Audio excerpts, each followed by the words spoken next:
बोलो भाई, हाँ सर। क्या होता था फोर्स?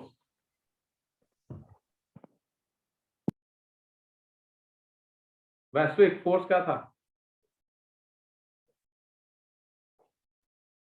Yes sir. क्या होता था फोर्स, ये तो बताओ, कोई बता ही नहीं रहा।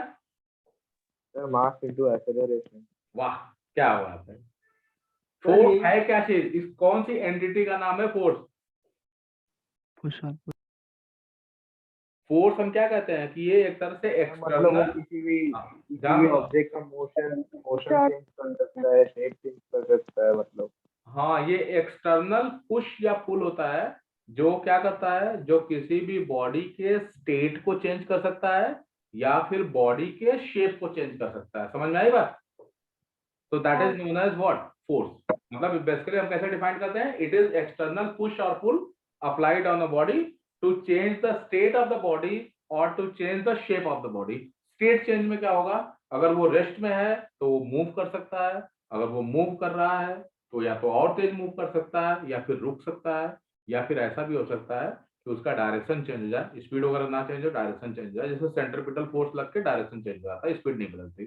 ठीक है, तो फोर्स का काम क्या होता है? फोर्स का काम है रुके हुए बॉडी को चला देना, चलते हुए बॉडी को और तेज चला देना, या फिर रोक देना, या फिर चलती हुई बॉडी का डायरेक्शन चेंज कर देना, या फिर एक और काम कर सकता है फोर्स कि बॉडी का शेप चेंज कर सकता है। जैसे हथौड़े से तुम मार दोगे किसी भी पत्थर उत्थर पे या फिर ग्लास पे, तो उसका शेप बिगड़ जाएगा, टूट फूट जाएगा ना।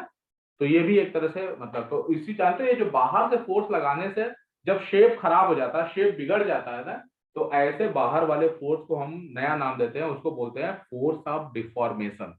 वैश्विक समझ में आई बात? अगर हमने एक्सटर्नल फोर्स अप्लाई किया और बॉडी का शेप ही चेंज हो गया, तो हम उसको क्या नाम देते हैं? Force of deformation. शुभांगी समझ में आई बात? अरे बोलो भाई, हाँ या ना, कुछ तो बोला करो। Yes sir. अंशिका, समझ में आई बात?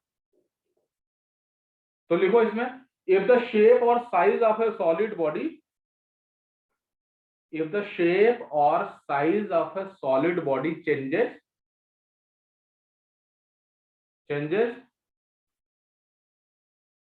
then this change is called deformation. Then this change is called deformation, and corresponding applied force, is known as deforming force या force of deformation, known as deforming force, या फिर क्या बोलेंगे उसे, फोर्स ऑफ डिफॉर्मेशन। समझ में आया? Deforming force या फिर क्या बोलेंगे उसे, फोर्स ऑफ डिफॉर्मेशन। ठीक है,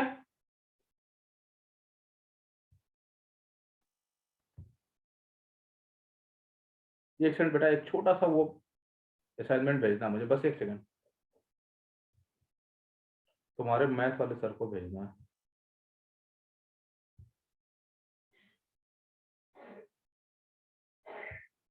तो मेरे को दिख ही नहीं रहा इसमें।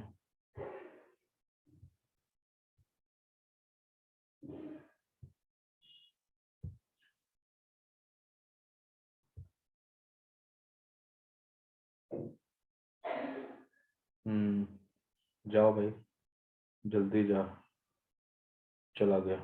ठीक है, हाँ भाई, समझ में आया इतना? वैश्विक क्लियर हुआ ये बात?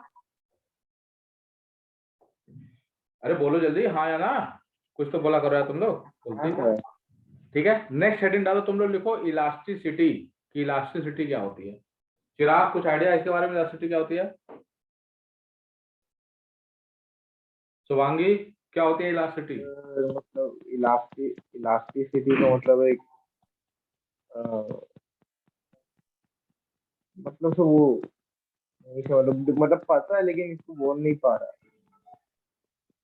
पता है लेकिन बोल नहीं पा रहे हो? तो लाइक रबर बैंड एक इलास्टिसिटी वाला टाइप का एग्जांपल है। रबर बैंड बेटा अगर इलास्टिक है तो एक बात बताओ, जो आयरन की रॉड है या स्टील रॉड है वो क्या है? तो वो भी इलास्टिक है।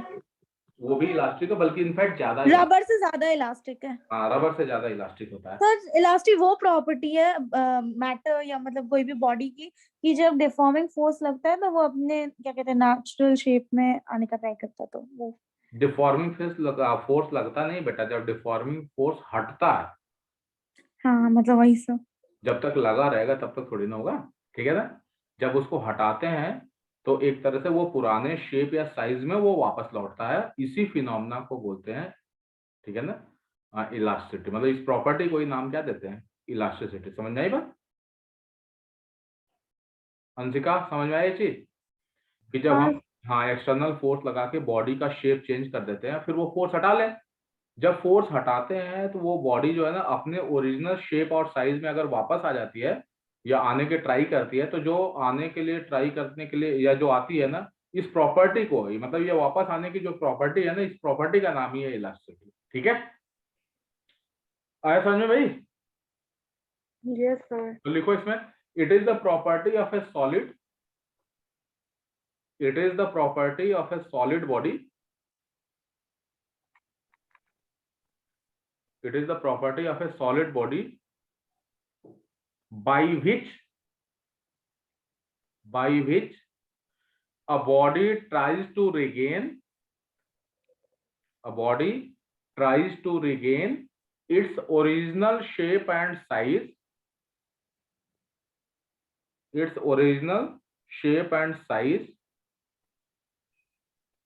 after removal of force of deformation applied on it. After removal of force of deformation applied on it. After removal of force of deformation applied on it. समझ में आई बात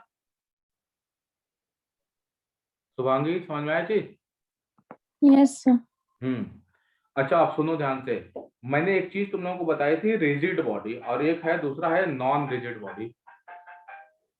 ये पता है रिजिड बॉडी और एक क्या है नॉन रिजिड बॉडी। हेलो, हाँ सर क्लास ले रहा था मैं। हाँ सर बताइए।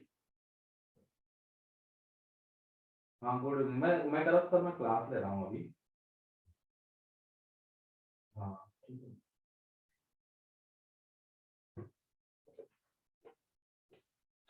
हाँ आफ्टर रिमूवल ऑफ, लिख लिया भाई तुम लोगों ने, force of deformation applied on it. Done, आगे बढ़े। तो मैं ये कह रहा था कि तुम लोगों को मैंने रिजिड बॉडी पढ़ाया था। रिजिड बॉडी में क्या बताया था, कुछ याद है? रिजिड बॉडी में मैंने बताया था कि अगर मान लो ये कोई बॉडी है, इसको हम रिजिड बॉडी तभी कह सकते हैं जब इसके कोई भी दो पॉइंट के बीच का डिस्टेंस, मान लो ये दो पॉइंट है ए एंड बी, इनके बीच का सेपरेशन जो है फोर्स लगाने से ना चेंज हो। समझ आएगा? अगर हम बाहर से फोर्स लगाते हैं और उसके बाद इन दोनों पॉइंट्स के बीच का सेपरेशन चेंज नहीं हो रहा है, कोई भी दो पॉइंट, कोई भी आर्बिट्रेरी दो पॉइंट ले लें, उनके बीच का सेपरेशन अगर फोर्स लगाने के बाद भी नहीं बदल रहा है, तो इसका मतलब ये हो गया कि जो बॉडी है वो इलास्टिक है। समझ में आई बात? अब जैसे मान लो सपोज करो कि मैं अपनी नाक को ऐसे दबाता हूं, देख रहे हो टेढ़ा कर दिया मैंने, तो इसका मतलब ये हो गया कि मैं बोलूं कि मेरे इस पोर्शन, उल्टा दिख रहा है मेरे को, इस पोर्शन और एक तरह से मतलब नाक वाले पोर्शन के बीच का जो सेपरेशन है वो फिक्स नहीं है। क्यों? देखो मैंने दबाया, डिस्टेंस घट गई ना, इसका मतलब मेरी जो नोज है ना वो इलास्टिक नहीं है, सॉरी मतलब रिजिड बॉडी नहीं है। अंशिका समझ में आई बात? Yes sir. हाँ, तो रिजिड बॉडी का मतलब क्या होता है कि जैसे तुम फोर्स लगाओगे, उसके दो कोई भी दो मॉलिक्यूल के बीच का जो सेपरेशन होगा वो चेंज नहीं होगा। अब इसमें एक लेकिन मैंने बताया भी था उस समय तुम लोगों को कि भैया ये कोई ऐसा कोई रूल है नहीं। एक्चुअली में होता क्या है कि रिजिड बॉडी नाम की कोई चीज होती ही नहीं है। क्यों? क्योंकि यार कोई भी बॉडी होगी, तुम उसको जबरदस्ती फोर्स लगा दो, देखो ना तो सब खराब हो जाएगा। भाई पत्थर हो गया, स्टोन हो गया, मतलब स्टोन हो गया एक तरह से, या फिर कोई लकड़ी का टुकड़ा हो गया जो हार्ड है, वो एक तरह से, या आयरन का वॉल है कुछ, ये सब रिजिड कहा जाता है। लेकिन ऐसा कोई रूल है क्या? भाई सिंपल सी बात है, एक सर्टेन लेवल से ज्यादा फोर्स लगा दोगे तो उसका भी शेप खराब हो जाएगा। वैसे समझ में आएगा? Yes sir. तो एक्चुअल में रिजिड बॉडी होती ही नहीं कोई। हम यहाँ पे फिलहाल बात कर रहे हैं नॉन रिजिड बॉडीज के लिए। नॉन रिजिड बॉडीज का मतलब ये हो गया कि जहां पे ये डायरेक्ट मतलब डिस्टेंस चेंज हो सकती है। भाई सिंपल सी बात है, फोर्स और डिफॉर्मेशन लगाने से अगर बॉडी का शेप चेंज हो रहा है, इसका मतलब ये सेपरेशन भी तो चेंज हो रहा होगा। वो अलग बात है कि बाद में वापस आ जाए, दैट इज डिफरेंट पॉइंट। तो दो तरह से बॉडी को डिफाइन करते हैं, बहुत ध्यान सुनना। एक ना नॉन रिजिड बॉडी में एक होता है इलास्टिक बॉडी और एक होता है प्लास्टिक बॉडी। इलास्टिक बॉडी का मतलब ये हो गया कि मैंने अपनी नाक को ऐसे दबाया और ऐसे टेढ़ा किया और अपना हाथ हटा लिया, वो टेढ़ी ही रह गई। तो याद रखना मेरी जो बॉडी है ना ये प्लास्टिक है। प्लास्टिक का मतलब हो गया कि जो तुमने शेप चेंज कर दिया वो रिगेन नहीं होगा, वो वापस नहीं आएगा, मतलब बॉडी फिर रिगेन नहीं करती, मतलब उसके अंदर प्लास्टिसिटी है, इलास्टिसिटी नहीं बल्कि क्या है, प्लास्टिसिटी है। लेकिन अगर मान लो सपोज करो कि हमने फोर्स लगाया, बॉडी का शेप चेंज हुआ, उसके बाद हमने फोर्स हटा लिया, बॉडी वापस अपने ओरिजिनल शेप में आ गई, तो इस फिनोमेना को हम बोलते हैं इलास्टिसिटी, मतलब इस प्रॉपर्टी को बोलते हैं इलास्टिसिटी, और ऐसी बॉडी को नाम देते हैं इलास्टिक। तो वांगी समझ में आई बात? Yes sir. गुड।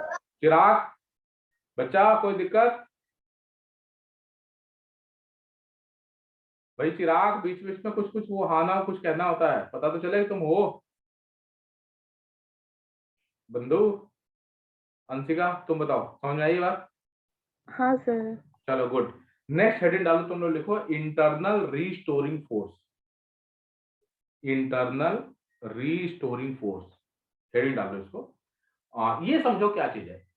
वैसे जैसे अगर हमने मान लो, अगर सपोज करो कि अगर मान लो मैंने ऐसे नोज को दबा के टेढ़ा कर दिया, तो ये तो मैंने बाहर से अपने से फोर्स लगाया ना, लेकिन ये फिर से नाक वापस आ रही है, नोज वापस आ रही है ना, तो ऐसा क्या हुआ होगा, उसके अंदर के जो टिश्यूज हैं, मतलब हम तो लिविंग मतलब है जिंदा लोग हैं तो हम टिश्यूज की बात करेंगे, लेकिन अगर कोई नॉन लिविंग थिंग्स है, कोई पत्थर है या कोई ऐसे बॉल है कुछ भी है, तो उसके अंदर क्या होता है कि मॉलिक्यूल्स ना जैसे ही तुम फोर्स लगाओगे मॉलिक्यूल्स अपनी जगह से डिस्प्लेस होते हैं, और जैसे ही तुम फोर्स हटाओगे वो चाहते हैं कि भैया मुझे अपनी जगह पे वापस जाना है, ठीक है ना।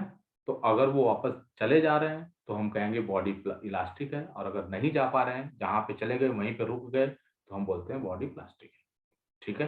तो मैं ये कह रहा था कि जैसे ही तुम फोर्स हटाओगे या फोर्स लगाओगे ना, तो अंदर से एक फोर्स डेवलप होता है जो तुम्हारे फोर्स को चाहता है रोकना। भाई सिंपल सी बात है, अगर इस मार्कर को मैं खींच रहा हूं तो ऐसा थोड़ी ना कि लंबा हो गया, क्यों? क्योंकि मैंने तो खींचा, मैंने तो फोर्स लगाया, स्टिल ये बॉडी लंबी नहीं हो रही है। दैट मीन्स इसके अंदर के जो मॉलिक्यूल्स हैं वो मेरे फोर्स को कैंसिल कर रहे हैं। मतलब अगर मैंने इसको खींच के लंबा करने की कोशिश करी तो जो मॉलिक्यूल्स हैं वो मेरे फोर्स के अगेंस्ट वर्क कर रहे हैं, मतलब एक ऐसा फोर्स डेवलप कर रहे हैं जो मेरे फोर्स के इफेक्ट को कैंसिल कर रहा है। बॉल होती है, बॉल को हमने दबाया, ठीक है ना, बॉडी का शेप चेंज हुआ, लेकिन उसके अंदर एक फोर्स डेवलप होता है जो बॉडी का शेप वापस लाना चाहता है। तो जैसे ही हमारा फोर्स कमजोर पड़ता है या हटाते हैं, वो तुरंत डोमिनेट करता है और वो फिर ओरिजिनल शेप में वापस ला देता है। तो ये जो अंदर से फोर्स डेवलप हो रहा है हमारे फोर्स के अगेंस्ट, उसी को हम बोलते हैं इंटरनल रीस्टोरिंग फोर्स। तो वांगी समझ में आई ये बात? Yes sir. हाँ, तो इसको लिख लो, the force which restores the, लिख लो है, the force which restores the original size and shape of the body, original size and shape of the body, size and shape of the body when force of deformation is removed, when force of deformation is removed, then हाँ लिखना removed comma is known as या कह सकते is known as, is called as internal restoring force। वैश्विक समझ में आई ये बात? वैश्विक, अरे सब लड़के गायब हो जाते हैं। सुवांगी ये समझ में आई इतनी बात? Yes sir. अब सुनो, किसी भी मोमेंट पे ध्यान सुनना, किसी भी मोमेंट पे हमारा फोर्स और रिस्टोरिंग फोर्स दोनों क्या रहते हैं, बराबर ही रहते हैं। समझ में आई बात? Yes sir. हाँ बिल्कुल, क्योंकि अगर मान लो तो लिख लेना, इसमें लिखना internal restoring force is equal to force of deformation, लिख लेना internal restoring force equal to force of deformation, internal restoring force is equal to force of deformation. Done, आगे बढ़े? जी सर। आ गया सर। गुड। नेक्स्ट हेडिंग डालो सब लोग, लिखो stress. Stress, क्या सर? अरे STRESS, stress. Yes okay. Stress क्या होता है? स्ट्रेस वांगी बताओ जल्दी से। तो sir deforming force by cross section area. Sir force by area. एक बार ध्यान से सुनना शुभांगी, अगर हमने बाहर से फोर्स लगाया, यस ठीक है, और बॉडी का शेप चेंज करने की कोशिश करी और बॉडी का शेप चेंज हो गया, मतलब बॉडी ने कोई भी रेजिस्ट नहीं किया ना, और अगर कोई भी रेजिस्टेंस नहीं जनरेट कर रही है तो इसका मतलब उसके अंदर कोई भी स्ट्रेस नहीं है। तो याद रखना, ये जो स्ट्रेस होता है एक्चुअल में रीस्टोरिंग फोर्स जो होता है ना, वो per unit cross sectional area होता है। लेकिन अभी हमने थोड़ी देर पहले पढ़ा है कि रीस्टोरिंग फोर्स जो है हमेशा डिफॉर्मिंग फोर्स के बराबर ही होता है। तो अगर तुम ये बोलते हो ना कि force of deformation per unit area, तो गलत नहीं है, बट कहीं ना कहीं इन अप्रोप्रिएट कहा जाएगा, क्योंकि एक्चुअल में स्ट्रेस जो होता है ना, वो internal restoring force per unit area होता है। बिकॉज फोर्स ऑफ डिफॉर्मेशन तो ऐसे भी पॉसिबल है, अगर रिस्टोर नहीं भी हो रहा तो भी तो फोर्स ऑफ डिफॉर्मेशन पॉसिबल है, ठीक है। Yes sir.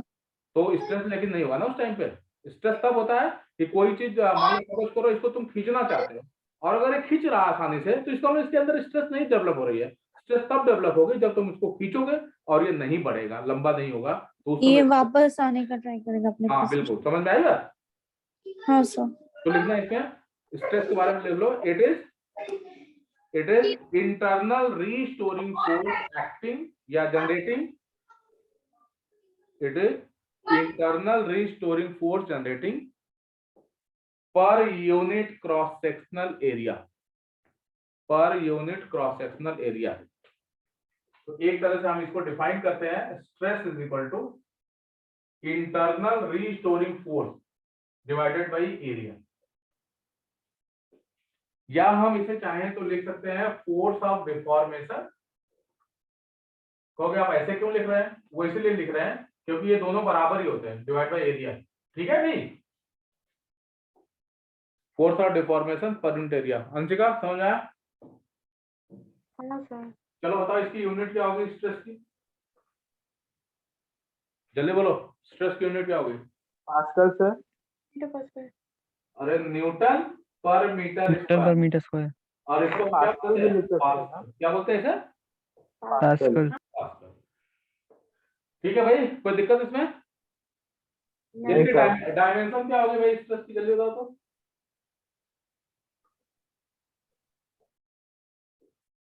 हाँ शुभांगी, डायमेंशन। अंशिका, डायमेंशन क्या होगा? ml -1 t -2 फिर से बोलो। m l to the power -1 t to the power -2। हाँ, फोर्स बाई एरिया करना है ना, तो ये हो जाएगा तुम्हारा ml -1 t -2, क्योंकि एल स्क्वायर से फोर्स को डिवाइड कर दोगे तो ये आ जाएगा, ठीक है। सर यही तो बोला। समझ में आया ये चीज? Yes sir. चलो नेक्स्ट हेडिंग डाल देखो, types of stress. Types of stress. थोड़ा सा शुरू में ना थ्योरेटिकल है, लेकिन इसमें बड़े अच्छे क्वेश्चन बनते हैं वैसे, ठीक है। शुरू में थ्योरी है, लेकिन बाद में क्वेश्चन बड़े अच्छे बनते हैं इसमें, और आईआईटी में पक्का एक क्वेश्चन आता है, बड़ा इंपॉर्टेंट है छोटा सा टॉपिक। तो लिखो इसमें टाइप्स ऑफ स्ट्रेस, जिसमें सबसे पहला लिखना भाई, फर्स्ट लिखो नॉर्मल स्ट्रेस। फर्स्ट लिखो इसमें नॉर्मल स्ट्रेस। हाँ भाई, कोई बताएगा इसके बारे में क्या होता है नॉर्मल स्ट्रेस? सो फोर्स जो है डिफॉर्मिंग फोर्स, वो क्रॉस सेक्शनल एरिया के परपेंडिकुलर जब लगता है तो ये स्ट्रेस डेवलप होता है ना। हाँ, एक तरह से कह सकते हो कि जो फोर्स ऑफ डिफॉर्मेशन होता है वो सरफेस एरिया के परपेंडिकुलर डायरेक्शन में एक्ट करता है, ठीक है। बिल्कुल सही बात है, लिख लो इसमें।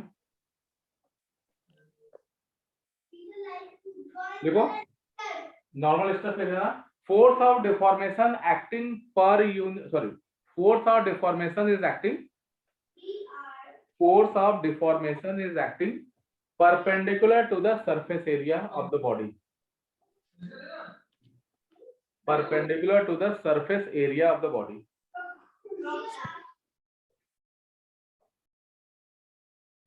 perpendicular to the surface area of the body, it means लिखना, it means normal stress is, it means normal stress is force applied normal to the cross section, normal मतलब perpendicular to the cross section per unit area, per unit cross section जो भी कह लो, ठीक है ना। force is applied normal to the cross section. वैसे समझ आई बात? Yes, sir. हाँ, परपेंडिकुलर डायरेक्शन में अगर फोर्स लग रहा है तो नॉर्मल स्ट्रेस डेवलप करता है। नॉर्मल स्ट्रेस ना अपने आप में दो तरह की होती है। एक होती है, याद रखना, लॉन्गिट्यूडनल, लिख लो, और दूसरा कोई बताएगा भाई क्या होती है? दूसरे को हम बोलते हैं वॉल्यूमेट्रिक, या इसी का दूसरा नाम है हाइड्रोलिक। वॉल्यूमेट्रिक कोई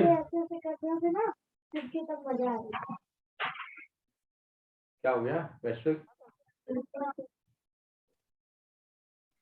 शुभांगी, ये समझ में आया? Yes, sir. Yes, sir. चिराग, तुम बताओ भाई। हाँ सर। अब सुनो, लॉन्गिट्यूडनल में क्या होता है कि जो फोर्स और डिफॉर्मेशन लगता है ना, वो लेंथ को बढ़ाने या फिर लेंथ को घटाने के लिए लगता है। आई बात समझ में?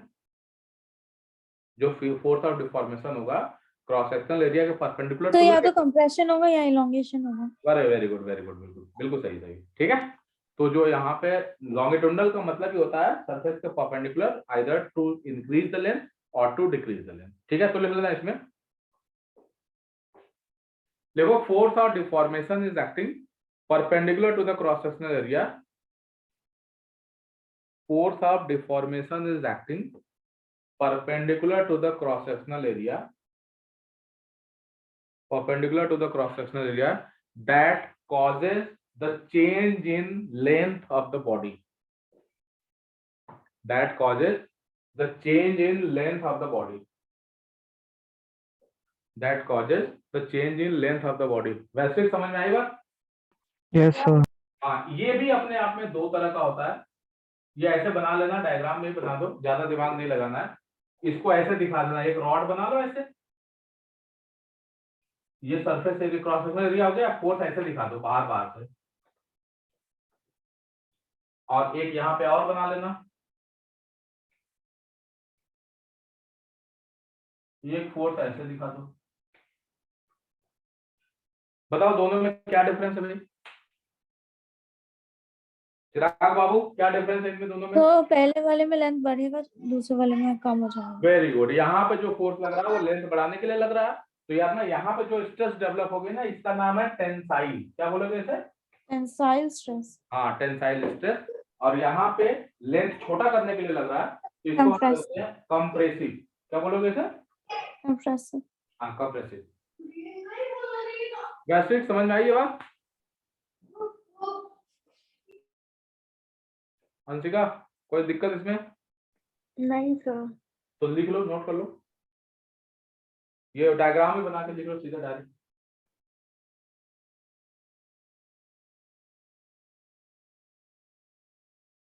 तो कर लिया। हाँ, अब इस वॉल्यूमेट्री के नीचे एक लाइन लिख लो, लिखो, if a body is subjected to a uniform force from all sides, चारों तरफ से। If a body is subjected to a uniform force from all sides, from the all sides, subjected के बाद subjected to a uniform force from all sides, then the corresponding stress is volumetric stress. Corresponding stress is the volumetric stress. वैसे समझ में आई ये चीज? Yes, sir. इसको diagram के लिए कुछ ऐसे दिखा सकते हो, जैसे मान लो कोई बॉडी है, चारों तरफ से फोर्स लगता हुआ दिखा दो इस पे, ऐसे चारों तरफ से हम इसको दबा रहे हैं, तो यहाँ पे जो फोर्स है, मतलब एक तरह से कह सकते हो, यहाँ पे बताओ स्ट्रेस जो होगा वो क्या होगा? Force by area. समझ आएगा? बताओ यहाँ पर भी स्ट्रेस क्या होगा? अगर मैं बोलूँ यहाँ पे क्या होगा स्ट्रेस, तो क्या लिखोगे? Force by area. यहाँ पर भी स्ट्रेस क्या होगा भाई? Force by area. सब जगह सेम ही है, या तो यहाँ वाला एरिया ए है, यहाँ वाले में भी एरिया ए है, ठीक है, और यहाँ पे चारों तरफ वाला एरिया लेंगे, बिकॉज ये चारों तरफ से है। शुभांगी, समझ आया चीज? Yes sir. हाँ, अब इसमें थोड़ा सा इंपॉर्टेंट है, इसको देख लेना। इसमें ना सॉलिड के लिए अगर हम बात करते हैं, फॉर सॉलिड के लिए जो वॉल्यूमेट्रिक स्ट्रेस आती है ना, इसको याद कर लो, वो प्रेशर के बराबर होता है। पी क्या है? प्रेशर, ठीक है। सो डेल प्रेशर चेंज ना? नहीं, प्रेशर चेंज होता है गैस के लिए। सॉलिड में ऐसे रखा हुआ था, हमने फोर्स लगा दिया, प्रेशर बढ़ गया ना एक तरह से, ठीक है। ओके। हाँ, फॉर गैसेस, गैसेस में जो वॉल्यूमेट्रिक स्ट्रेस होती है ना, एकदम दिमाग में डालो, ये होता है डेल्टा पी। डेल्टा पी मतलब क्या? चेंज इन प्रेशर, ठीक है। Yes sir. गैसेस के लिए चेंज इन प्रेशर होता है, सॉलिड में प्रेशर यूज कर लेते हैं डायरेक्ट, ठीक है। उसमें भी उसे चेंज इन प्रेशर ही होता है। देखिए होता है क्या है ना कि हम उसको शुरू वाला प्रेशर 0 मानते हैं, तो एक तरह से क्या होगा, फाइनल प्रेशर -0। तो मतलब बॉडी पे जब कोई फोर्स नहीं लग रहा तो उस पे मान लेते प्रेशर। हाँ, वैसे हम मान लेते हैं प्रेशर 0, राइट, बिल्कुल सही बात है। शुरू में नहीं लग रहा था तो 0 प्रेशर, बाद में हो गया, ठीक है। यस। तो ये चीज नोट करो जल्दी से, समझ में आया इतनी बात? Yes sir. गुड। अब ये दूसरा वाला भी लिख लो, सेकंड वाला, इसमें नॉर्मल स्ट्रेस है ना। हाँ, नॉर्मल स्ट्रेस में 2 पार्ट है ना। अब सेकंड लिखना टेंजेंशियल स्ट्रेस। शियर स्ट्रेस भी बोलते हैं ना सर इसको? हाँ, टेंजेंशियल को ही शियर बोलते हैं, बिल्कुल सही बात है।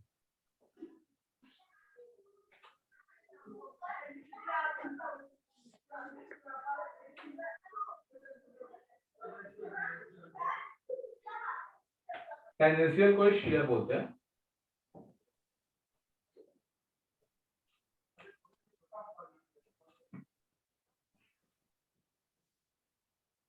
इसमें क्या होता है कि टेंजेंशियल स्ट्रेस में क्या होगा, जो फोर्स ऑफ डिफॉर्मेशन होता है वो सरफेस एरिया के पैरेलल लगता है। लिख लेना इसमें, लिखो force of deformation is acting,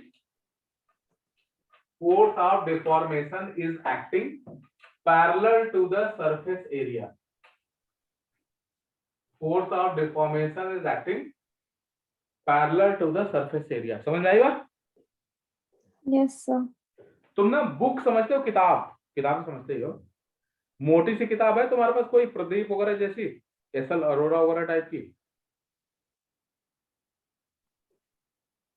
हाँ भाई अंशिका, है कोई किताब मोटी सी बायोलॉजी की, Dinesh objective physics, sorry biology, हाँ बायोलॉजी का तो है। मोटी सी किताब होगी? हाँ मेरा नहीं है, पापा का। पापा का डिक्शनरी है। हाँ वही, जो भी समझ लो। तुमने देखा होगा ये कुछ ऐसा शेप होता है ना, बड़ी सी बुक का। हाँ मैं बना ही देता हूँ पूरा, देखो तो ऐसा ही होता है ना। सर। क्यों भाई, ऐसा होता है ना। ये पेजेस दिखा दिए मैंने, हाँ सर। और हम एक फोर्स इस पे देखना ऐसे लगा दिया हमने, ऐसे इसको टेबल पर रख के इधर से हम फोर्स लगाते हैं पैरेलल ऊपर वाले सरफेस पे। कभी नोटिस किया कि क्या होता है, ये वाला जो कॉर्नर है वो थोड़ा ऐसे शिफ्ट हो जाता है। सर मतलब वो उसके पेजेस अलग अलग लेवल। देखो वैसे समझ में आ रही है, ये थोड़ा ऐसे आ जाता है। हाँ सर। हो जाता है भाई ऐसा, इस टाइप से हो जाता है ना। Yes sir. ये ऊपर वाला हिस्सा आगे शिफ्ट हो जाता है। तो यहाँ पे फोर्स कैसे लगाया हमने, सरफेस एरिया के पैरेलल, ठीक है। तो दिखा लेना डायग्राम में। ये पैरेलल लगा है ना सर? हाँ क्या बोल रहे हैं अंशिका? ये पैरेलल लगा है ना? हाँ ये सरफेस है तो ऐसे पैरेलल लगा रहे हैं ना फोर्स। हाँ अरे बुक का एक हाथ पे रखो, ऐसे नहीं लगाते हैं फोर्स, हाँ हाँ। वो पैरेलल। चिराग समझ आया? अरे चिराग सर। खाना खाने गए क्या? नहीं सर। यही हो ना भाई? हाँ सर। गुड। ये तो हो गया स्ट्रेस की कहानी। तो थोड़ा सा एक बार फिर से मैं जल्दी जल्दी रिकॉल करा देता हूं। हमने कहा कि फोर्स ऑफ डिफॉर्मेशन क्या होता है, तो तुम कहोगे सर बाहर से अगर हम फोर्स लगा दें और बॉडी का वो शेप चेंज कर रहा हो, बॉडी का शेप खराब कर रहा हो या अच्छा कर रहा हो, जो भी कर रहा हो, शेप चेंज कर रहा हो, तो जो फोर्स लग रहा है that is force of deformation. उसके बाद मैंने कहा था तुम्हें कि इलास्टिसिटी क्या होती है, कहोगे इलास्टिसिटी सर एक प्रॉपर्टी होती है, इस प्रॉपर्टी की वजह से कोई भी बॉडी अपने ओरिजिनल शेप या साइज को रिगेन करता है, वापस आता है, अगर हम फोर्स ऑफ डिफॉर्मेशन हटा ले तो। अंशिका समझ में आई बात? हाँ सर। उसके बाद मैंने कहा कि रिजिड बॉडी, तो कहोगे सर रिजिड बॉडी में तो कोई शेप चेंज होता ही नहीं है, तो वहां पे इलास्टिसिटी का कोई मीनिंग ही नहीं, मीनिंगलेस है। ठीक है, हम बात करते हैं non rigid body. Non rigid body का मतलब हो गया जिनका शेप चेंज हो सकता है, मतलब जिनके कोई भी दो मॉलिक्यूल, दो पार्टिकल के बीच में सेपरेशन चेंज हो सकता है फोर्स लगाने पे। ये भी दो तरह की होती है, एक होती है प्लास्टिक बॉडी और एक होती है इलास्टिक बॉडी। प्लास्टिक बॉडी में क्या होगा कि तुमने शेप चेंज किया, पता चला वो शेप चेंज ही रह गया, वापस ही नहीं लौटा, जैसा बनाया तुमने वैसा ही बन गया, तो इसका मतलब वो प्लास्टिक बॉडी है। ठीक है, वो हम चेंज नहीं, उसको वापस नहीं ला सकते। और इलास्टिक में क्या होता है कि जैसे ही हम बॉडी पे फोर्स लगाएंगे बॉडी डिफॉर्म होगी, और जैसे ही फोर्स हटा लेंगे बॉडी अगेन अपने ओरिजिनल शेप और साइज में रिटर्न आती है। ठीक है ना, तो इस ऐसी बॉडी को हम बोलते हैं इलास्टिक बॉडी। उसके बाद मैंने बताया इंटरनल रिस्टोरिंग फोर्स। ये क्या होता है, जैसे स्प्रिंग में भी ऐसे ही होता है। स्प्रिंग को जब हम खींचते हैं तो स्प्रिंग के अंदर एक फोर्स डेवलप होता है जो हमारे फोर्स को रोकता है। वो चाहता है कि नेचुरल लेंथ स्प्रिंग की बनी रहे। उल्टा भी होता है कि स्प्रिंग को अगर हम दबाते हैं तो भी उसके अंदर एक फोर्स डेवलप होता है जो उसको क्या करता है, अपनी वापस लेंथ में वापस लाने की कोशिश करता है। मतलब उसके एक तरह से कह सकते हो तो कि उसका जो ओरिजिनल लेंथ है जिसको हम नेचुरल लेंथ बोलते हैं उसमें रिटर्न करता है, वो रिटर्न वापस ले आता है। तो ये जो फोर्स अंदर से डेवलप हो रहा है जिसको हम स्प्रिंग फोर्स भी पहले बोलते आ रहे हैं, वो एक तरह का तुम्हारा रिस्टोरिंग फोर्स है, इंटरनल रिस्टोरिंग फोर्स। ऐसे ही बॉडी में भी होता है, तुमने फोर्स लगा दिया, बॉडी का शेप खराब हुआ, तो बॉडी के जो मॉलिक्यूल्स होते हैं फिर से पुरानी पोजीशन में वापस लाने के लिए, आने के लिए एक फोर्स जनरेट करते हैं जो तुम्हारे फोर्स को हमेशा रोकता है, अपोज करने का काम करता है। मतलब एक तरह से तुम्हारे फोर्स के अगेंस्ट एक तरह का रेजिस्टेंस बॉडी के अंदर से डेवलप होता है। तो वो जो अंदर से डेवलप हो रहा फोर्स ना, उसी को बोलते हैं इंटरनल रिस्टोरिंग फोर्स।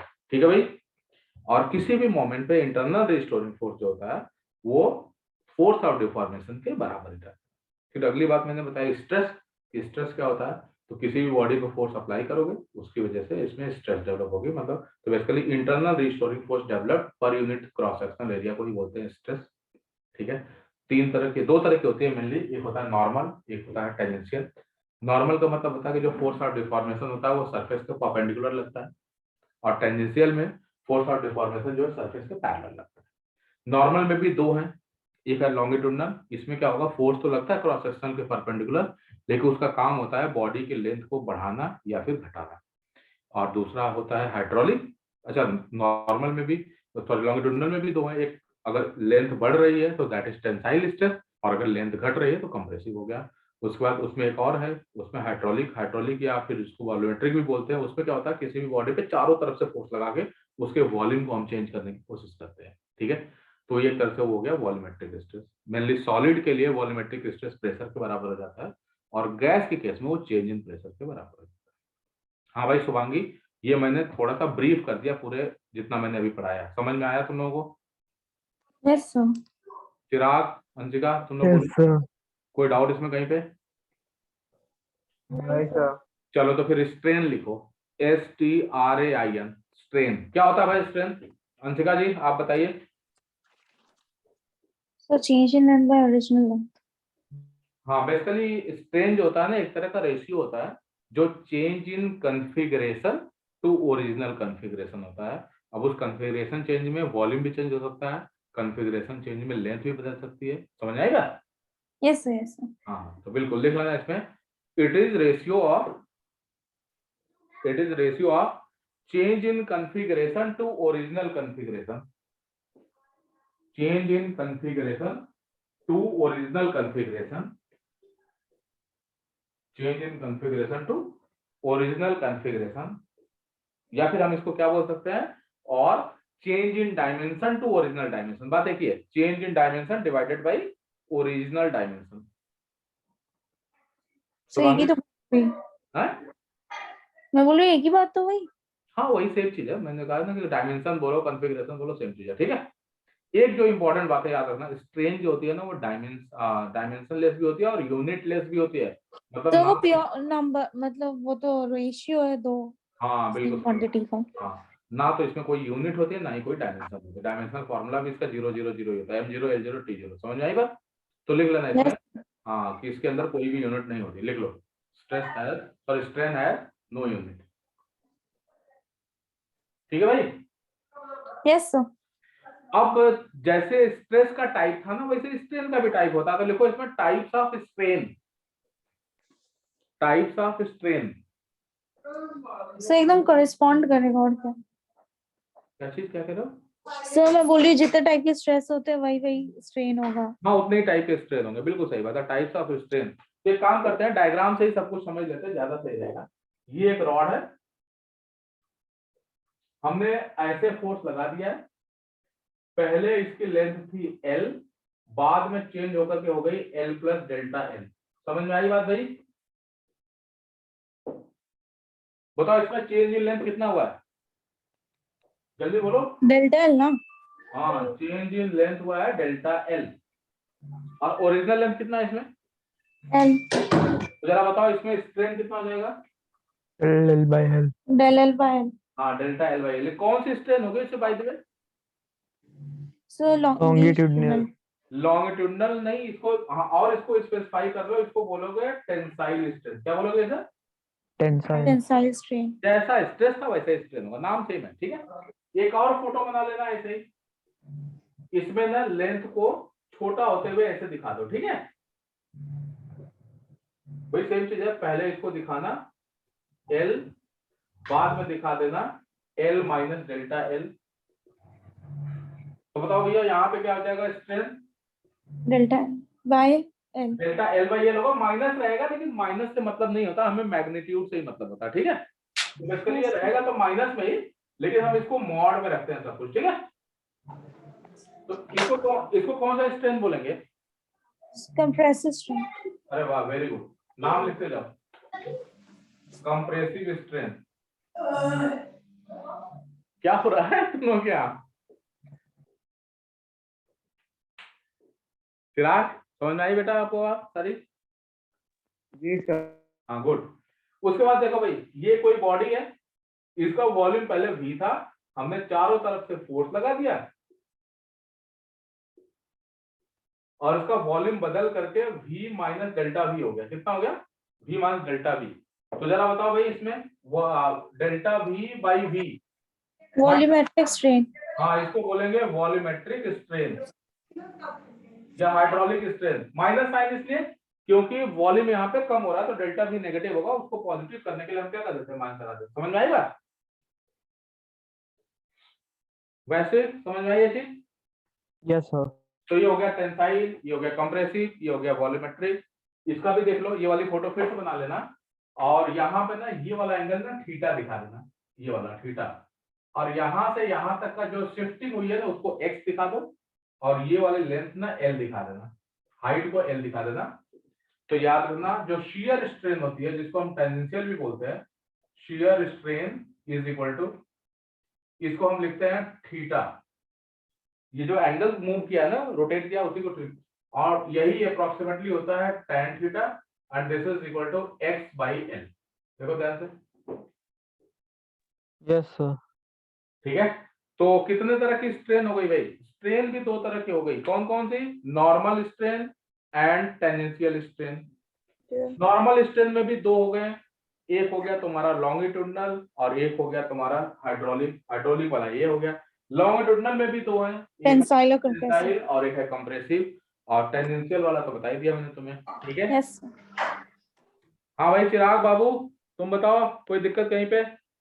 सब वो स्ट्रेन के पीछे क्या लिखा है? स्ट्रेन के किसके? ऊपर। हाँ। अरे shear strain is equal to theta equal to tan theta, मतलब थीटा छोटा होता है तो हम उसको tan थीटा लिख देते हैं, and this is equal to x by L। x क्या चीज है? ये कॉर्नर जितना आगे गया वो x और डिवाइड बाई ये L, ठीक है। अच्छा ठीक है सर। हाँ, मैं मार्कर में ही डाल लेता हूँ, डोंट वरी, ठीक दिखाई देगा।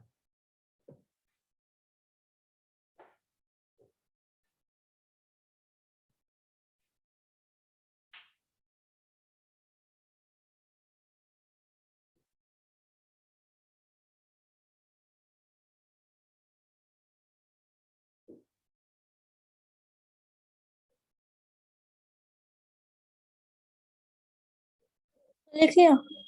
अरे मैं मार्कर में ही डाल रहा हूँ।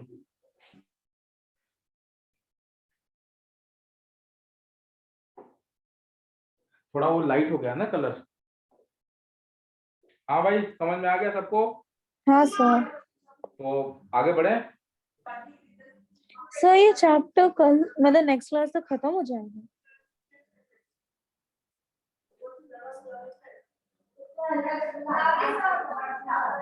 अरे शुभांगी, घर पे आए हैं क्या बहुत सारे लोग? हाँ सर। कौन आया हुआ, रिलेटिव? नहीं, मैं खुद बिहार में हूँ। तुम बिहार में हो? हाँ सर। तो तुम अभी इस समय मुंबई में नहीं हो? नहीं तुम अंशिका से मिले? सर, अंशिका रांची में है। बुला लो उसको किसी दिन खाने पे। अंशिका, हाँ सर, वेलकम है, क्यों नहीं। हाँ कभी पहुंचो भाई। थोड़ा रांची से पटना, पटना में है ना? तुम कहाँ पे हो? सर बेगूसराय में। बेगूसराय तो यूपी के बगल में है। नहीं, बेगूसराय तो उधर है भाई। क्या वो है ना शायद मोकामा वोकामा के आसपास है ना? हाँ हाँ सर, यहाँ से 1 घंटे की दूरी पे। पटना से 50 किलोमीटर 60 किलोमीटर दूर है ना बेगूसराय। अरे 3 घंटा लगता है सर। तो पैदल क्यों जाते हो, गाड़ी जाओ। सर गाड़ी से ही बोल रही हूँ। नहीं जी, 1-1.5 घंटे में पहुंच जाते लोग। सर 3 घंटे लगते हैं। है तो 50-60 किलोमीटर ही। सर बहुत दूर है यहाँ से। अच्छा, पता 100 नहीं। किलोमीटर होगा कम से कम। बेगूसराय का ही तो हुआ है ना कन्हैया कुमार। सर 127 किलोमीटर है सर। तुम जानते होगे चिराग। नहीं, 2 घंटा लगता है। तुम्हारा घर भी वही है? नहीं सर, मेरा तो पटना में है। चलो अच्छी बात है, पहुंच जाना कभी। तो अंशिका से कभी मिली हो शुभांगी? क्या बोले सर? आज तक कभी अंशिका से मिल पाए हो कि नहीं? नहीं सर। फिर तो जरूर जाना चाहिए। तुम एक काम करो, रक्षाबंधन पे चले जाना। हैं? हम तो वेलकम ही करेंगे ना। हाँ बिल्कुल बिल्कुल। चलो आगे बढ़ते हैं। लिखो इसमें इलास्टिक लिमिट, पहले एक चीज वो जान हर लो। चीज से दूर है। इलास्टिक लिमिट, अभी तो मैं लखनऊ आया था वैसे वैसे पिछले भी। हम्म, सब तो यंग्स मॉड्यूलस आना चाहिए ना। हाँ हाँ बिल्कुल बिल्कुल, पहले इलास्टिक लिमिट तो जान लो होता है क्या चीज है। इलास्टिक लिमिट होता क्या है कि जैसे तुमने बॉडी पे फोर्स लगाया, ठीक है, यस और सर। तुमने फोर्स हटा लिया और बॉडी अपने शेप में वापस आ गई। थोड़ा तुमने फोर्स और बढ़ा दिया, फिर से हटाया, फिर से वापस आ गई बॉडी। थोड़ा और बढ़ा दिया, डिफॉर्मिंग फोर्स, फिर से हटाया, फिर से वापस आ गई। अब हमने थोड़ा सा और बढ़ा दिया, उसके बाद वो वापस नहीं आ रही है। समझ में आएगा? तो जिस लिमिट तक, जिस फोर्स की वैल्यू तक बॉडी अपने ओरिजिनल शेप में वापस आ जाती है ना, उस लिमिट को ही हम बोलते हैं इलास्टिक लिमिट। वैश्विक समझ में आई बात? Yes sir. हाँ तो लिख लेना इसमें, it is the maximum stress which can applied to a body. It is the maximum strain which can applied to a body, which can apply to a body without permanent deformation, without permanent deformation, ठीक है ना? permanent deformation is known as या is called as elastic limit, is known as elastic limit। मतलब maximum कितना stress लगा सकते हो कि परमानेंट डिफॉर्मेशन बॉडी में ना हो जाए। मैंने बताया ना, तो उसके बाद टूट जाएगी। उसका टूट नहीं जाएगी बेटा, उसके बाद उसका डिफॉर्म होना शुरू हो जाएगा। डिफॉर्मेशन और टूटने में एक अंतर बार होता खींचेंगे तो वापस नहीं आएगा। है। Point of no return. बिल्कुल, फिर वापस नहीं आएगा बिल्कुल। जैसे मान लो रॉड है, रॉड को तुमने एक सर्टेन लिमिट से ज्यादा खींच दिया, बीच में पतला हो जाएगा, टूटेगा नहीं, पतला हो जाएगा। समझ आएगा?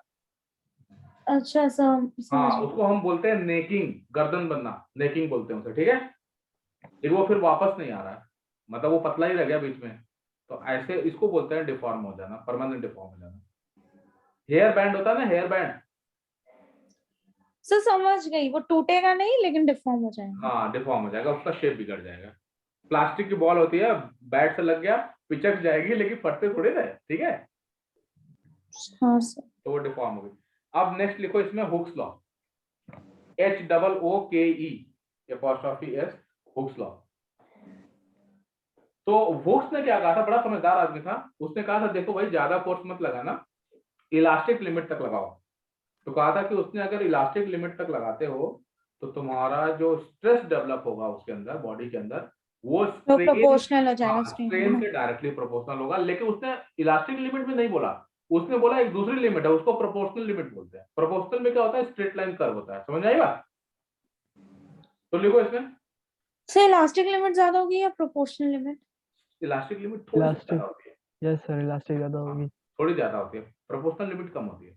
प्रोपोर्शनल लिमिट में क्या होता है ना, स्ट्रेट लाइन रहता है। इलास्टिक लिमिट थोड़ा कर्व बन सकता है, ठीक है।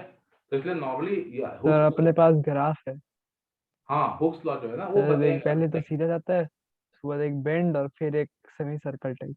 हाँ बिल्कुल, अभी पढ़ेंगे, वो आएगा वापस, ठीक है ना। तो मैं बस ये कर रहा हूँ वैसे कि प्रोपोर्शनल जो ये है ना हुक्स लॉ, एक्चुअली में सिर्फ प्रोपोर्शनल लिमिट के लिए वैलिड होता है। तो लिखना है इसमें, बट हम 11th के लेवल पे ना हम उसको इलास्टिक लिमिट ही बोल देते हैं, जबकि इलास्टिक लिमिट थोड़ी सी ज्यादा होती है प्रोपोर्शनल लिमिट से। सो ऑलमोस्ट दोनों को सेम मान लेंगे ना। हाँ, हमारे लेवल पे सेम ही है, बट इंजीनियरिंग वगैरह के लेवल पे डिफरेंस होता है, बहुत ज्यादा डिफरेंस होता है। तुम अगर तो कॉलेज क्या में, काम? तुम्हारा को नहीं पढ़ना ना शुभांगी, लेकिन इन लोगों को पढ़ना पड़ सकता है, क्योंकि मेरा तो वो 4 साल का ब्रांच रहा है। मैकेनिकल इंजीनियरिंग में पढ़ाया ही यही सब जाता है, ठीक है। तो लिख लो इसको, देखो stress is directly proportional to strain, stress is directly proportional to strain till proportional limit, till proportional limit, ठीक है। वैसे समझ आई बात? तो इसके नाम से ही पता चल रहा है, मतलब स्ट्रेस तब तक प्रोपोर्शनल रहेगा स्ट्रेन के, तब जब तक वो प्रोपोर्शनल लिमिट तक नहीं जाएगा। हाँ, मतलब ब्रैकेट में तुम इलास्टिक लिमिट भी डाल ही लेना, कहीं कंफ्यूज ना हो जाओ, ठीक है। क्योंकि स्कूल के में तो लिखना पड़ता है ना प्रॉपर, और इस बार स्कूल का एग्जाम तो लिख के देना है। क्यों चिराग? हाँ सर। हाँ, तो लिख लो इसमें, लिखो भाई, स्ट्रेस प्रोपोर्शनल टू स्ट्रेन। समझ में आया भाई? तो यहां से ना स्ट्रेस बाई स्ट्रेन जो होगा वो एक कांस्टेंट आता है, इसको हम कैपिटल ई से लिखते हैं, ये कांस्टेंट है। इस कैपिटल ई को क्या बोलते हैं भाई, कोई बताएगा? यंग्स मॉडुलस ना? नहीं, इसको बोलते हैं मॉडुलस ऑफ इलास्टिसिटी। क्या बोलोगे क्या? इलास्टिसिटी सर हाँ, डिपेंड करता है कौन सा वाला है। हाँ बिल्कुल बिल्कुल बिल्कुल, इसको बोलो, इसको लिख लो कैपिटल ई को, modulus of elasticity, modulus of elasticity. आगे समझ में भाई? Yes sir. गुड। अब ध्यान से सुनना अंशिका, 3 तरह की स्ट्रेस थी, 3 तरह का स्ट्रेन था, मतलब तो बेसिकली 3 स्ट्रेस। तरह का मॉड्यूलस ऑफ इलास्टिसिटी आएगा। हाँ बिल्कुल सही बात है। तो 3 तरह का रेशियो बनेगा, तो 3 तरह का मॉडुलस बनेगा। समझ में आई बात? यंग्स, बल्क्स और तीसरा बिल्कुल वाला सही बात याद है। नहीं आ रहा। तो सबसे पहला लिखो, तो तीसरा वाला क्या था? अभी बताते हैं, एक सेकंड रुको। मॉड हाँ, longitudinal stress divided by longitudinal strain, इसको हम लिखते हैं that is equal to capital Y. क्या होता है भाई ये? Young's modulus. हाँ, यंग्स मॉडुलस लिख लो। और इसको थोड़ा सा और अच्छा बना लेते हैं, इसको लिखोगे F by A divided by delta L by L is equal to Y. मतलब y equal to F L by A into delta L. देखो तो सही है, यस सर। छाप लो। छाप लिया। सेकंड,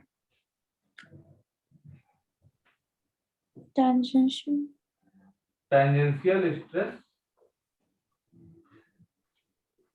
ठीक है, डिवाइडेड बाई टेंजेंशियल स्ट्रेन। इसको ये वाले साइन से लिखते हैं भाई, क्या बोलते हैं इसको? Modulus of elasticity.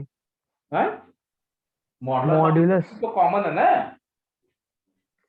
इसको बोलते हैं, नाम याद रख लेना, इसको बोलते हैं शियर मॉडुलस। क्या बोलोगे इसे? यो मॉड्यूलस। हाँ, इसका एक बड़ा अच्छा नाम है और भी, इसको बोलते हैं मॉडुलस ऑफ RIGIDIT। क्या बोलते हैं भाई इसको? Modulus of rigidity. अरे हाँ, मॉडुलस ऑफ रिजिडिटी। हाँ सर, अब याद आया। सर आप याद आया, तीसरा वाला हमेशा दिमाग में। हाँ ठीक है। और सर ये तीसरा कौन ईटा सा से है? डिनोट करते हैं इसको। हाँ ये ईटा, ईटा वाला साइन होता है ना, ईटा। Yes sir. पता सर है कुछ लोग इसको ई से क्यों नीटा डिनोट पढ़ते हैं, किया है? सुनो सुनो ध्यान से, कुछ लोग ना इसको नीटा पढ़ते हैं, नीटा। तो सुनीता क्यों पढ़ेंगे? एन दिख रहा है।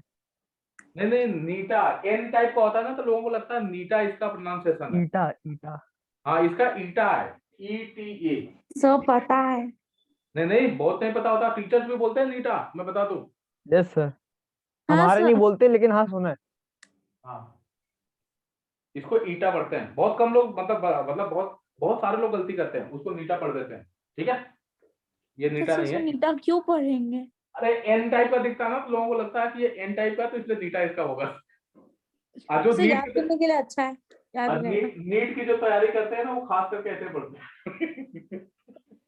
नीटा। ठीक है, आगे बढ़ते हैं। सर हमारे बुक में ये जी से क्यों डिनोट किया गया है? कौन सा ये? हाँ हाँ होता है, कहीं कहीं जी लिखते हैं, बिल्कुल सही बात है, परफेक्ट लिख सकते हैं। सर तो एग्जाम में कौन सा नोटेशन आएगा? कोई भी लिखो, उससे फर्क थोड़ी पड़ता है, बट ज्यादा टाइम ना यही होगा, तुम्हें एससी वर्मा वगैरह में देखो यही मिलेगा तुम्हें। हाँ एचसी वर्मा में ये है और शायद एनसीईआरटी में भी यही है। हाँ एनसीईआरटी में भी यही है, तुम पता नहीं कौन सी किताब पढ़ रहे हो। सर आकाश की बुक में। खास की किताब कोई ऑथेंटिक बुक थोड़ी ना है।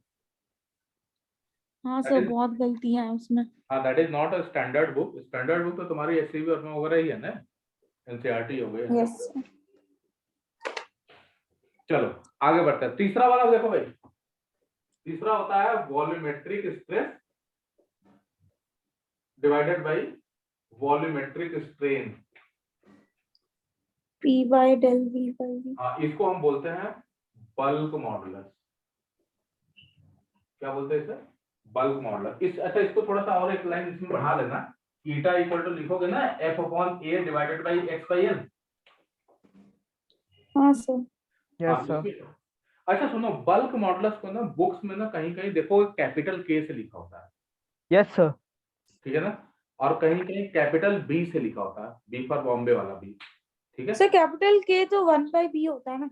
हाँ एक्चुअली वही मैं बता रहा हूँ। तो तुम लोग इस बात से कंफ्यूज मत होना, उसको बहुत ज्यादा फर्क नहीं पड़ता है। हम लोग लेकिन इसको कैपिटल B से ही लिखेंगे, बल्क है ना, B बल्क। समझ में आई बात? Yes, वैसे यस सर। थोड़ा हमारे लिए आसानी रहेगी, इसको हम कैपिटल B से ही रिप्रेजेंट करेंगे। और याद रखना कैपिटल B का जो उल्टा होता है ना, रेसिप्रोकल। कंप्रेसिबिलिटी। हाँ इसको कप्पा के। अब जानते हो बुक्स में क्या के को उन्होंने बल्क मॉडुलस डाल दिया, ठीक है। ये जो है ना कंप्रेसिबिलिटी होता है, ये जर्मन वर्ड होता है कंप्रेसिबिलिटी। तुमने देखा होगा ना मर्सिडीज की गाड़ी पे ना पीछे लिखा होता है कंप्रेसर ना, तो सी से नहीं होता, वो के से लिखा होता है। कभी देखा है, नोटिस किया है? Yes sir. हाँ कंप्रेसिबिलिटी ये जर्मन वर्ड है, इसलिए वहां पे कंप्रेसर को ना, कंप्रेसिबिलिटी को के से लिखते हैं, इसीलिए हाँ सर नोटिस तो किया। कंप्रेसिबिलिटी। तो भाई बताओ जरा इसको, थोड़ा सा हम इसको मॉडिफाई करते हैं। सॉलिड की केस में अगर हम बात करेंगे तो बल्क मॉडुलस की वैल्यू हो जाएगी P divided by minus of delta V by V। यही था ना? क्या लिखे भाई इसको? Bulk modulus is equal to minus of PV divided by delta V। ये तो हो गया सॉलिड के लिए। और गैस के केस में अगर हम बात करते हैं तो यही बल्क मॉडुलस की वैल्यू हो जाएगी, थोड़ा इसको चेंज कर देते हैं,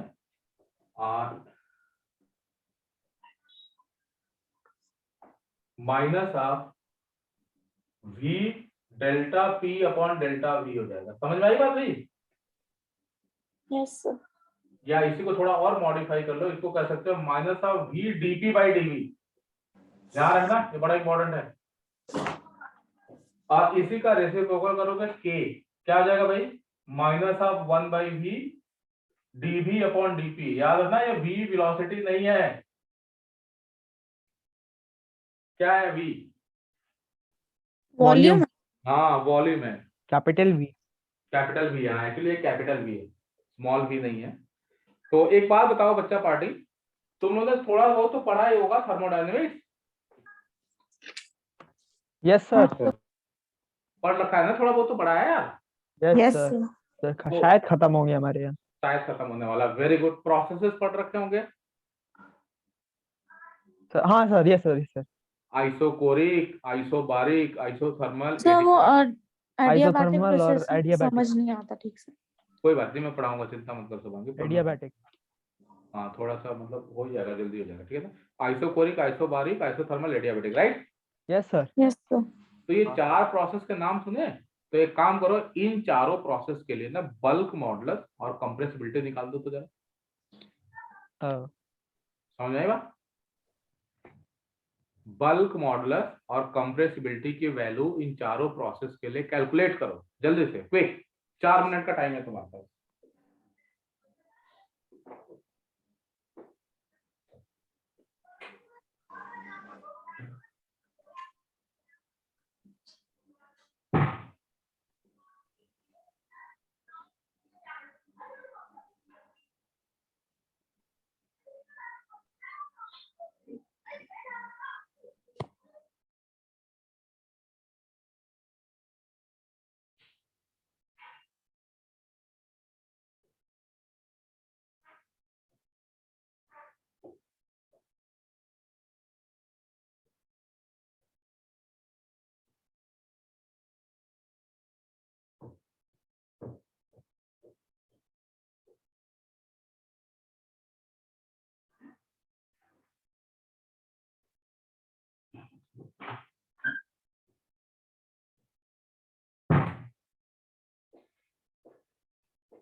चिराग, क्वेश्चन समझ में आया, क्या करना है। हाँ सर, ये बल्क मॉड्यूल्स निकालना है, एडियाबैटिक, आइसोथर्मल और एक क्या था sir? Isochoric, isobaric, isothermal and adiabatic. इन चारों प्रोसेस के लिए बल्क मॉडुलस और कंप्रेसिबिलिटी की वैल्यू निकालनी है। और जल्दी से करना है, मेरे रब करने से पहले आ जाना चाहिए, ठीक है भाई।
हाँ हो गया, आई थिंक मैंने रब कर दिया। हाँ शुभांगी, सर। हो गया सारो। सर डायबिटिक में प्रॉब्लम है। Diabetic sir adiabatic. डायबिटिक बोला तो। एडियाबैटिक होता है। एडियाबैटिक सर ये हो गया सर। वैसे भी वो डायबिटिक ही है, सही कह रहे हो। हाँ भाई अंशिका, बहुत परेशान करते हैं सर। हो गया। अंशिका, हाँ सर हो गया। चारों हो गया। चारों नहीं हुआ, 2 हुआ है, तीसरा कर रही थी। तो टाइम तो खत्म हो गया। हाँ एक काम करते, मैं करा देता हूँ, चिंता मत करो। देखो बल्क मॉडुलस का फॉर्मूला है minus of V DP by DV, याद कर लो। और कंप्रेसिबिलिटी होता है 1/v, ये तो फॉर्मूला है। हम सबसे पहले बात करते हैं आइसोकोरिक प्रोसेस की। आइसोकोरिक, आइसोकोरिक वर्ड का मतलब होता है चिराग वॉल्यूम कांस्टेंट, ठीक है भाई। यस और सर। अगर वॉल्यूम कांस्टेंट है, सोच के देखो, अगर डेल वी वॉल्यूम, 0 हो गया। तो भैया सीधी सी बात है, जो डीवी होगा वो 0 हो जाएगा ना, चेंज इन वॉल्यूम क्या हो जाएगा, 0। Yes sir. एक काम करते हैं ना, तो बताओ बल्क मॉडुलस यहाँ से कितना हो जाएगा, इनफाइनाइट। इनफाइनाइट हो जाएगा। और अगर ये इनफाइनाइट हो गया तो बताओ के कितना हो जाएगा, 0। ये आइसोकोरिक की कहानी है। अंशिका समझ में आया। हाँ यस। गुड। सेकंड देखो भाई, isobaric. Isobaric. So B equals to C. हाँ, आइसोबारिक का मतलब होता है प्रेशर कांस्टेंट। हाँ तो 0 हो जाएगा। इसका मतलब डीपी 0 हो गया यहाँ पे, तो यहाँ से बल्क मॉडुलस 0 हो जाएगा और कंप्रेसिबिलिटी कितना हो जाएगा, इन्फिनिटी। वैसे ही समझ में आई ये बात? Yes sir. गुड। थर्ड है तुम्हारा आइसोथर्मल। आइसोथर्मल का मतलब होता है टेम्परेचर पीवी कांस्टेंट। कांस्टेंट ना। प्रॉब्लम क्या है कि टेम्परेचर कांस्टेंट पे हमारा कुछ ज्यादा फायदा होने वाला नहीं है, लेकिन हमें मालूम है कि पीवी इक्वल टू एनआरटी होता है, ठीक है। NR ऑटोमेटिकली हाँ, कांस्टेंट है। एन और आर हाँ ऑलरेडी कांस्टेंट है, और कैपिटल डी भी तुमने कांस्टेंट कर दिया, तो इसका मतलब हमारे पास क्या रिलेशन निकल के आ गया, पीवी इक्वल टू कांस्टेंट। याद रखना ये जो इक्वेशन है ना, इसको हम इक्वेशन फॉर आइसोथर्मल प्रोसेस भी बोल सकते हैं। Yes sir. समझ में आएगा? Boyle's law. हाँ, equation for isothermal process, Boyle's law है ना शायद। Yes sir. हाँ सर, हम उतना दूर तक नहीं जाएंगे, केमिस्ट्री में नहीं घुसना हमें। पाइसन्स लॉ भी आएगा अभी, आइडियाबैटिक आए। अभी हम करेंगे क्या, ध्यान सुनना, इसको ना यहीं से डिफरेंशिएट मार दो। कैसे कर रहा हूँ डिफरेंशिएट, ध्यान रखना। यहाँ लिख देता हूँ मैं, पीवी इक्वल टू कॉन्स्टेंट है भाई, अंशिका ध्यान देना बच्चे, X Y equal to constant है, सी स्क्वायर है, ये रेक्टेंगुलर हाइपरबोला होता है, उसे मैं बता दूं। या इसको तुम सिंपल समझ लो कि इसमें u इंटू वी फॉर्म का डिफरेंशिएशन होगा, तो इसको ऐसे लिखेंगे, p into D V plus v into D P equal to constant का डिफरेंशिएशन 0। समझ में आया शुभांगी? Yes sir. तो इसको हम ऐसे लिख सकते हैं, P D V is equal to minus half V D P. सही है? Yes sir. तो बताओ Yes, भाई, minus half V D P by D V, इससे इधर का था तो p के बराबर नहीं हो गया? Yes sir. तो ये क्या चीज है, V equals to। ये बल्क बल्क मॉडुलस। मॉडुलस तो है। तो इसका हाँ, मतलब आइसोथर्मल प्रोसेस में बल्क मॉडुलस किसके बराबर हो गया?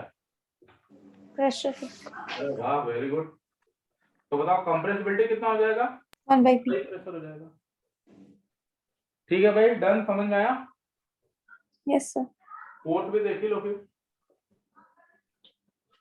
फोर्थ है एडियाबेटिक। Adiabatic Poisson's law.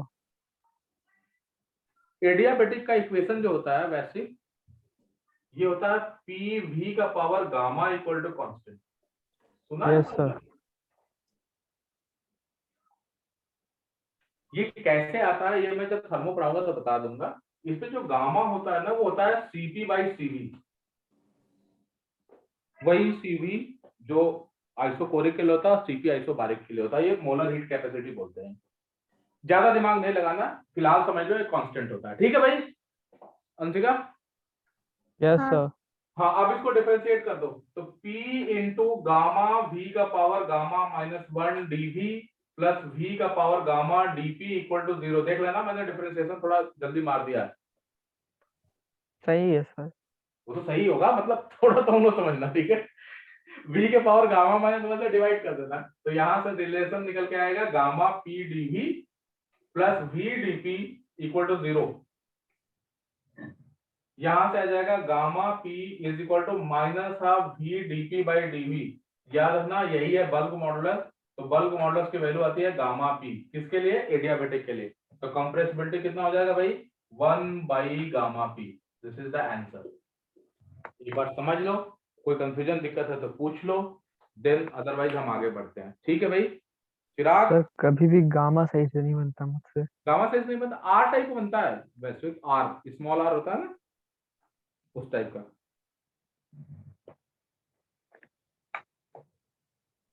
समझ गए। ठीक है, आगे बढ़े। आगे सर। अंशिका, समझ में आई सारी बात? हाँ सर।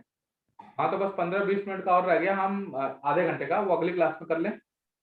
Yes sir. क्वेश्चन भी प्रैक्टिस कर लेंगे, परसों वाली क्लास में थोड़ा क्वेश्चंस कर लेंगे हम देर तक, ठीक है? ठीक है। हाँ सर। क्योंकि परसों हम इसे कंप्लीट कर देंगे। आज हाँ सर। तुम लोग थोड़ा सा मेंटली प्रिपेयर रहना परसों की क्लास के लिए, मैं थोड़ा ज्यादा पढ़ाऊंगा, ठीक है? ठीक है सर। हाँ, कितने बजे से? 8 बजे से ही ना? हाँ टाइम वही रहेगा 8 बजे, लेकिन पढ़ाऊंगा मैं थोड़ा ज्यादा, ठीक है? उस दिन ना हमें एक्चुअली 1-1.25 घंटे ना इस पे क्वेश्चंस पे देने पड़ेंगे, कम से कम 8-10 क्वेश्चन तो कराने पड़ेंगे ना, बढ़िया वाले। सर एक काम कीजिए, आप क्वेश्चन ग्रुप में भेज दीजिए, हम करके रखेंगे। तुम अभी कर लोगे? अभी नहीं कर पाओगे। चलो मैं तुम्हारे लिए एक होमवर्क देता हूँ। यहाँ लिख दूं? ये एक रॉड है जिसका लेंथ है L, एरिया है A, यंग्स मॉडुलस है Y, इस पे फोर्स F लगा रहे हैं, ठीक है? Yes sir. तुम्हें इसमें एक्सटेंशन बताना, फाइंड एक्सटेंशन द रॉड। ठीक है भाई, ट्राई करना, देखते हैं। बस एक क्वेश्चन करना, ज्यादा नहीं। तुम डांट के आंसर निकालना। सर क्या निकाल? एक्सटेंशन इन द रॉड, कितना स्ट्रेच हो जाएगा, वो कितना खिंच जाएगा ये रॉड। ठीक है, खाना ना खा के रखना, परसों वाली क्लास में मैं थोड़ा देर तक पढ़ाऊंगा। ठीक है, मिलते हैं फिर हम।